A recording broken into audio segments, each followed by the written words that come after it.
क्या आप तैयार हैं एक ऐसी कहानी सुनने के लिए जो आपके दिल को झकझोर देगी? एक ऐसी बहन की कहानी जिसने अपने भाई के लिए सब कुछ कुर्बान किया, लेकिन बदले में सिर्फ दर्द और अपमान पाया। पर किस्मत ने जब पलटा खाया, तो वही बहन पूरे समाज की मिसाल बन गई। कहानी का नाम है बहन का सपना। कहते हैं गरीबी इंसान का इम्तिहान लेती है और रिश्ते उसी वक्त अपनी असली पहचान दिखाते हैं।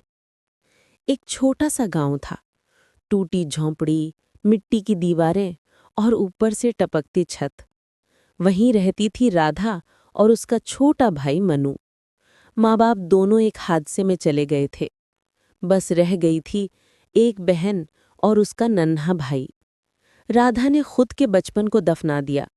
दिन रात खेतों में मजदूरी की, लोगों के कपड़े धोए। बस एक ही सपना था, मेरा भाई बड़ा आदमी बने, पढ़े लिखे, शहर जाए। हर रात वो मनु को समझाती, मनु, तू पढ़ लेना ताकि तेरी जिंदगी हमारी जैसी ना हो। मनु की आंखों में उम्मीद होती। वो कहता, दीदी, एक दिन मैं बहुत बड़ा आदमी बनूंगा, तेरे लिए बड़ा घर लूंगा। साल बीतते गए। राधा ने अपनी हर खुशी कुर्बान की। शहर भेजने के लिए अपने गहने तक बेच डाले। मनु पढ़ने चला गया और किस्मत ने साथ दिया। मनु ने मेहनत की और कुछ ही सालों में अपनी खुद की कंपनी खोल ली। अब वो शहर का बड़ा बिजनेसमैन था। गाड़ियों का काफिला, ऊंची बिल्डिंग और बैंक बैलेंस, सब कुछ था। दूसरी तरफ राधा की शादी गांव में ही हो गई। उसका पति अच्छा इंसान था, पर गरीब था। अब राधा माँ बनने वाली थी। पेट में उसका पहला बच्चा था। उसे बस एक ही आस थी, मेरा भाई आएगा तो मुझे गले लगाएगा। पर किस्मत को कुछ और मंजूर था। मनु की जिंदगी में अब एक नई लड़की आई थी, रिया। शहर की अमीर और अहंकारी लड़की। रिया को गांव और वहां के लोग पसंद नहीं थे। वो बार बार कहती, मनु, तुम्हारी जैसी शख्सियत को ऐसी बेहूदगी से दूर रहना चाहिए। राधा ने भाई को फोन किया, मनु, तेरी दीदी तुझसे मिलने आना चाहती हैं। मनु बोला, दीदी अभी थोड़ा बिजी हूं, बाद में मिलते हैं। रिया ने ताने मारते हुए कहा, मनु, अब गांव की औरतें तेरे दरवाजे तक ना आए, तेरा नाम खराब होगा। राधा ये सब नहीं जानती थी। वो अपने हाथों में मिठाई लेकर शहर की बस में बैठ गई। भाई को खुशखबरी दूंगी कि वो मामा बनने वाला है। पर उसे नहीं पता था, उसके जीवन का सबसे बुरा दिन उसी बस से उतरने वाला है। एक्टिंग का पार्ट 2, जहां राधा पहली बार अपने भाई के घर पहुंचती है और वहां उसकी इज्जत का किस तरह मजाक उड़ाया जाता है। कभी कभी जिनके लिए हम अपनी पूरी जिंदगी कुर्बान कर देते हैं, वो ही लोग हमें भूल जाते हैं, और तब टूटता है दिल नहीं, पूरी दुनिया टूट जाती है। दृश्य, शहर का बड़ा बंगला। राधा बस से उतरी, पेट पर हाथ रखे धीरे धीरे चल रही थी। थोड़ी थकान थी, पर चेहरे पर खुशी की चमक थी। हाथ में लड्डुओं का डिब्बा और एक पुरानी साड़ी का पोटला। दिल में बस एक ही बात, आज भाई को बताऊंगी कि वो मामा बनने वाला है। वो जैसे ही दरवाजे पर पहुंची, दरबान ने ऊपर से नीचे तक देखा और कहा, कौन हो तुम? राधा मुस्कुराई, मैं मन्नू की दीदी हूँ, गांव से आई हूँ। दरबान हैरान हुआ पर अंदर चला गया बताने। थोड़ी देर बाद बाहर आई रिया, महंगे कपड़े, नकली मुस्कान और आंखों में घृणा। ओह, तुम वही हो ना, गांव वाली दीदी? इतनी हिम्मत कैसे हुई यहाँ आने की? ये कोई गांव नहीं, ये हमारा घर है। राधा सकपका गई। बिटिया, मैं तो बस अपने भाई से मिलने आई हूँ। रिया ने हंसते हुए कहा, भाई? अब वो तुम्हारे जैसा नहीं रहा। अब वो करोड़ों का मालिक है, और तुम? देखो तो जरा, कैसे कपड़ों में चली आई। राधा की आंखों में आंसू भर आए। वो बस बोली, मुझे उससे 2 पल मिलना है, बस इतना ही। तभी मनु सीढ़ियों से उतरा, सूट बूट में फोन पर बिजनेस की बातें करता हुआ। राधा ने उसे देखा और चिल्ला उठी, मनु! मनु रुक गया। उसने देखा, वही पुरानी झोपड़ी में रहने वाली दीदी, पैरों में धूल, चेहरा थका हुआ, पर आंखों में वही प्यार। लिया ने फौरन कहा, मनु, ये लोग ऐसे ही आते रहेंगे, अगर आज इन्हें नहीं रोका तो तेरी इमेज चली जाएगी। मनु चुप रहा। राधा उसके पास गई, कांपते हुए हाथ से मिठाई का डिब्बा बढ़ाया। तू मामा बनने वाला है। रिया ने डिब्बा छीना और नीचे फेंक दिया। मिठाई जमीन पर बिखर गई, जैसे राधा के अरमान बिखर गए हों। पहले अपने जैसी हालत ठीक कर लो, फिर किसी को खुशखबरी देना, रिया ने ताने मारे। राधा ने भाई की तरफ देखा, उसकी आंखें सवाल कर रही थीं। मन्नू, क्या तू कुछ नहीं बोलेगा? पर मन्नू खामोश रहा, बस सिर झुका लिया, जैसे शर्म और डर दोनों ने उसकी जुबान बंद कर दी हो। राधा ने आंसू पोंछे और बोली, तू भूल गया? तेरी दीदी ने तुझे भेजने के लिए कितनी रातें भूखी सोई थीं। कोई बात नहीं, अब तेरी दीदी तुझसे कुछ नहीं मांगेगी। वो मुड़ी और धीरे धीरे दरवाजे से बाहर निकल गई। रिया पीछे से हंसती रही। मन्नू वहीं खड़ा रहा, पर अब उसकी आंखों में नमी थी। वक्त ने राधा से सब कुछ छीन लिया था, पर एक चीज अब भी बाकी थी, उसका आत्मसम्मान। और वो दिन दूर नहीं था जब उसी राधा की सच्चाई पूरे शहर के सामने आने वाली थी, जहां राधा की तकलीफ, उसकी मेहनत और उसका बदला सबके सामने आएगा, और भाई को अपनी गलती का एहसास होगा। कहते हैं, जिसे दुनिया ठुकरा देती है, उसे खुदा एक दिन सिर उठाकर जीने की ताकत देता है। दृश्य गांव का छोटा घर। राधा अपने गांव वापस लौट आई थी। पैरों में छाले थे, आंखों में आंसू और दिल में बस एक ही बात, अब किसी से उम्मीद नहीं रखनी चाहिए। वो अब माँ बन चुकी थी। एक प्यारी सी बेटी, छोटी सी गुड़िया उसकी गोद में थी। राधा हर दिन उसे देखती और कहती, माँ और मामा दोनों बनकर तुझे बड़ा करूंगी मेरी गुड़िया। गांव के लोग उसकी हिम्मत को सलाम करते थे। राधा ने अपनी मेहनत से गांव की औरतों के साथ मिलकर हस्तकला का छोटा काम शुरू किया। धीरे धीरे उसकी मेहनत रंग लाई। उसका काम इतना अच्छा चला कि वही चीजें अब शहर में बिकने लगी, उसी शहर में जहां उसका भाई रहता था। कुछ महीने बाद शहर में एक बड़ा वुमेन एंटरप्रेन्योर अवार्ड का आयोजन था। स्टेज पर एक नाम बार बार लिया जा रहा था, और इस साल का सम्मान जाता है राधा शर्मा को। तालियों की गड़गड़ाहट, कैमरों की फ्लैश और मंच पर खड़ी वही राधा, सादी साड़ी में, माथे पर बिंदी, लेकिन चेहरा चमकता हुआ। वो बोली, जब जिंदगी ने मुझे तोड़ा तो मैंने खुद को जोड़ना सीखा।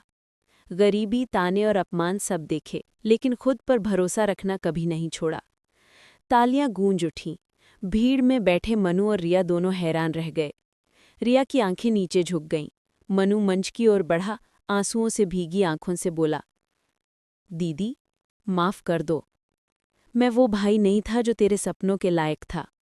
राधा ने मुस्कुराते हुए कहा, मुझे अब कुछ नहीं चाहिए मनु, बस इतना याद रखना, पैसा इंसान को बड़ा नहीं बनाता, दिल बनाता है। मनु ने झुककर उसके पैर छुए। रिया की आंखों में पछतावा था, और पूरी भीड़ खड़े होकर राधा के सम्मान में तालियां बजा रही थी। राधा अब सिर्फ एक बहन नहीं थी, वो उन सब औरतों की मिसाल बन चुकी थी, जो टूट कर भी मुस्कुराना जानती हैं, और जो अपमान के बदले इज्जत से जवाब देती हैं।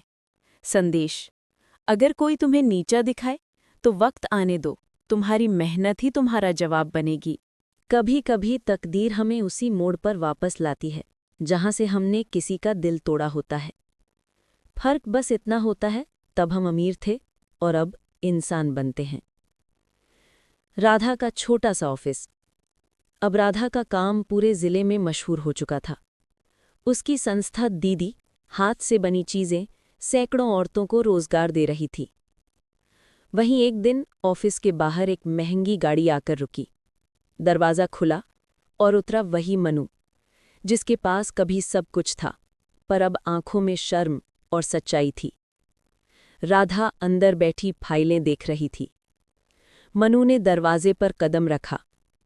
वो कुछ बोल न सका, बस चुपचाप दीवार पर टंगी अपनी और दीदी की पुरानी फोटो को देखता रहा। राधा ने नजर उठाई। मनु? मनु की आंखों से आंसू बह निकले।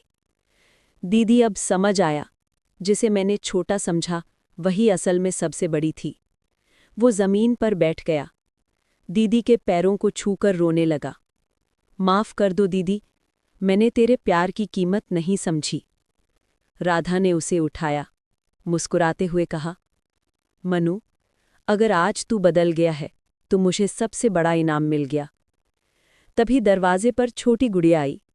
वो मासूम मुस्कुराती हुई बोली, माँ, ये कौन है? राधा ने कहा, ये तुम्हारे मामा है बेटा, जिनके लिए तेरी माँ ने जिंदगी दी थी। गुड़िया ने दौड़कर मनु को गले लगाया। मनु के चेहरे पर आंसू और मुस्कान दोनों थे। अब मैं सिर्फ तेरा मामा नहीं, तेरा सबसे बड़ा साथी बनूंगा। रिया भी वहां आ चुकी थी। उसने राधा के आगे हाथ जोड़े। मैंने बहुत गलती की दीदी, पर अब मैं भी आपके साथ काम करना चाहती हूं। राधा ने कहा, अगर इरादे सच्चे हों तो हर रिश्ता फिर से जुड़ सकता है। राधा की कहानी अब गांव की गलियों से निकलकर लोगों के दिलों में बस चुकी थी। वो औरत जिसने गरीबी, अपमान और दर्द सब झेला, अब मिसाल बन चुकी थी हर उस बहन के लिए जो भाई के लिए सपने बुनती है। धीरे धीरे म्यूजिक तेज होता है, स्क्रीन पर टेक्स्ट उभरता है। रिश्ते तब तक जिंदा रहते हैं जब तक उनमें इज्जत और प्यार बचा हो। वक्त सबका इम्तिहान लेता है, पर जो सच्चे होते हैं वो वक्त को भी अपनी कहानी बना लेते हैं। दृश्य शहर का बड़ा हॉल, दीवारों पर लिखा है महिलाओं के सशक्तिकरण सम्मेलन। मंच पर राधा, मनु और रिया एक साथ बैठे हैं। राधा अब महिलाओं के लिए एक ट्रस्ट चला रही थी, जिसका नाम उसने रखा था माँ दीदी फाउंडेशन। उस फाउंडेशन से अब 500 से ज्यादा गरीब औरतें काम पा चुकी थीं। मनु ने अपनी कंपनी का आधा मुनाफा उस ट्रस्ट को देने का ऐलान किया। राधा मंच पर बोलती है, कभी मैं गरीब थी, कभी अपमानित हुई, पर मैंने अपने हालात को दोष नहीं दिया, बल्कि उनसे लड़ना सीखा। और आज मैं अपने भाई को नहीं, खुद को भी गर्व से देख सकती हूँ। तालियों की आवाज़ पूरे हॉल में गूंज उठी। मनु की आंखें नम हैं। दीदी, तूने मुझे सिखाया कि रिश्ते खून से नहीं, कर्म से बनते हैं। रिया झुककर कहती है, मैं हर उस औरत से माफ़ी मांगती हूँ जिसे मैंने छोटा समझा। राधा मुस्कुराती है और कहती है, अगर दिल बदल जाए तो इंसान फिर से नया जन्म ले लेता है। दृश्य अगले दिन सुबह का गांव। राधा अपनी बेटी गुड़िया के साथ स्कूल जा रही है। स्कूल की दीवार पर बड़े अक्षरों में लिखा है, सीखो और किसी का सपना मत तोड़ो। राधा गुड़िया से कहती है, बेटा, अगर कभी कोई तुझे नीचा दिखाए तो जवाब आंसुओं से नहीं, अपनी मेहनत से देना। गुड़िया मुस्कुराती है, जैसे मेरी माँ ने दिया। दोनों की हंसी खेतों में गूंजती है, सूरज की रोशनी उन पर पड़ती है और स्क्रीन धीरे धीरे फीकी पड़ जाती है। नरेटर धीमे संगीत के साथ अंतिम पंक्तियां बोलता है, कभी किसी के सपनों को मत तोड़ो, क्योंकि किसी की दुआ और किसी का दर्द दोनों लौट कर आते हैं। समाप्त। नई सुबह। कभी कभी इंसान माफ़ी तो मांग लेता है, पर खुद को माफ़ करने में जिंदगी लग जाती है। दृश्य शहर का स्कूल मैदान। मनु अब पूरी तरह बदल चुका है। उसने अपने बिजनेस का एक बड़ा हिस्सा बेचकर गांव में एक स्कूल और प्रशिक्षण केंद्र खुलवाया, जिसका नाम रखा राधा विद्या मंदिर। उद्घाटन के दिन गांव के सारे लोग जुटे थे। मनु मंच पर खड़ा था, हाथों में दीपक लिए, आंखों में आंसू और होठों पर सच्चाई। ये स्कूल मेरी दीदी के नाम पर है। उसने मुझे सिखाया कि असली अमीरी पैसा नहीं, संस्कार होते हैं। भीड़ तालियों से गूंज उठी। राधा पीछे खड़ी सब सुन रही थी। उसकी आंखों में गर्व के आंसू थे। फिर मनु आगे बोला, इस स्कूल में हर गरीब बच्चे को मुफ्त शिक्षा मिलेगी और हर उस बहन को काम मिलेगा जिसे समाज ने कभी कमजोर कहा था। रिया भी मंच पर आई। उसने कहा, मैं भी अब इस मिशन का हिस्सा हूं। मैं और राधा दीदी मिलकर हर औरत को आत्मनिर्भर बनाना चाहते हैं। दृश्य कुछ दिन बाद। स्कूल में बच्चे खेल रहे थे। राधा और मनु बेंच पर बैठे थे। गुड़िया दौड़ती हुई आई और बोली, मामा, आज टीचर ने कहा कि मैं क्लास में सबसे आगे हूं। मनु ने मुस्कुराते हुए कहा, गुड़िया, तो मेरी दीदी जैसी है, मजबूत और सच्ची। राधा की आंखें भर आईं। उसने आसमान की तरफ देखा और बोली, माँ बाप अब नहीं है, पर आज मुझे लगता है वो ऊपर से मुस्कुरा रहे होंगे। राधा का सपना अब सिर्फ उसका नहीं था, वो अब हजारों बच्चों का सपना बन चुका था। मनु ने अपनी गलती सुधार दी थी, पर सबसे बड़ा बदलाव उसके दिल में हुआ था। धीरे से बैकग्राउंड में राधा की आवाज गूंजती है, भाई, अगर दिल सच्चा हो तो टूटे रिश्ते भी फिर से खिल उठते हैं। अंतिम दृश्य। स्कूल के गेट के ऊपर बोर्ड चमकता है, राधा विद्या मंदिर, जहां सपने दोबारा जन्म लेते हैं। कैमरा आसमान की ओर उठता है। सूरज की रोशनी पूरे स्क्रीन पर फैल जाती है। समाप्त। भाई का प्रायश्चित। कभी किसी के त्याग को कम मत आंकना, क्योंकि जो चुप रहता है वही अक्सर सबसे बड़ी कहानी लिख जाता है। राधा जैसी बहनें हर घर में होती हैं जो अपना सब कुछ देकर भी मुस्कुरा देती हैं। दोस्तों, अगर ये कहानी आपके दिल को छू गई हो तो नीचे हार्ट जय बहन का सपना लिखकर बताना, और इसे हर उस भाई तक जरूर पहुंचाना जिसे अपनी बहन की कीमत जाननी चाहिए। ये कहानी हिंदी कहानी दिल से।